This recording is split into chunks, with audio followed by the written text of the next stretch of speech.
අයිබෝවන් සුබ දවසක්. අපි අද ඔයාලට ගේන වීඩියෝ එක තමයි නීලගිරි මහා සෑය. අපි මේ දැන් යන්නේ නීලගිරි මහා සෑය වඳින්න. මේ තියෙන්නේ නීලගිරි මහා සෑයට යන ගමන් මාර්ගය.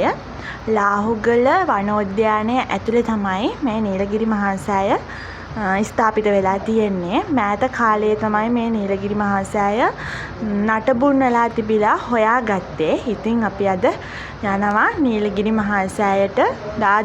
ධාතු නිදන් කිරීමේ උත්සවය තිබුණා. ඉතින් අද අපි යනවා ගිහිල්ලා වැඳ පුදාගෙන එන්න. ඉතින් මේ තියෙන්නේ නීලගිරි මහා සෑය. දැනට නම් දොරටු දෙකක් වහලා තියෙන්නේ. තව දොරටු දෙකයි තියෙන්නේ. ඉතින් අදත් මේ අවසාන දවස මේ තියෙන්නේ වහලා දාපු දොරටු. ඉතින් මේ නීලගිරි මහා සෑයේ හම්බෙලා තියෙන නටබුන් තමයි මේ තියෙන්නේ. ඉතින් නටබුන් වෙලා තිබුණෝ මහා සෑයේ තිබුණ සිරිපතුල් ගල් තමයි මේ අද දක්නට ලැබෙන්නේ. මේවා ප්‍රදර්ශන භාණ්ඩ විදිහට තමයි තියලා තියෙන්නේ. මේ තියෙන සෑයේ ආකෘතියක්.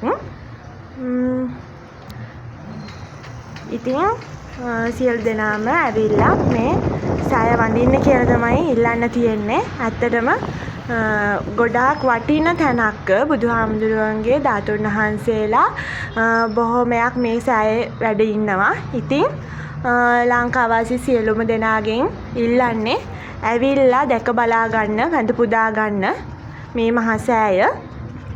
ඉතින් මේ තියෙන්නේ මේ සෑය අවටින් හම්බ වෙච්ච චත්‍ර ගල්. ඉතින් මේවා සමහර විට ගල් කුළුණු වලට ආධාරක විදිහට තිබුණද කියලාත් හිතා ගන්න පුළුවන්. ඉතින් ලංකාවාසී සියලුම දෙනා ඇවිල්ලා මේ සෑය වැඳ පුදා ගන්න, මේ තියෙන නටබුන් බලන්න.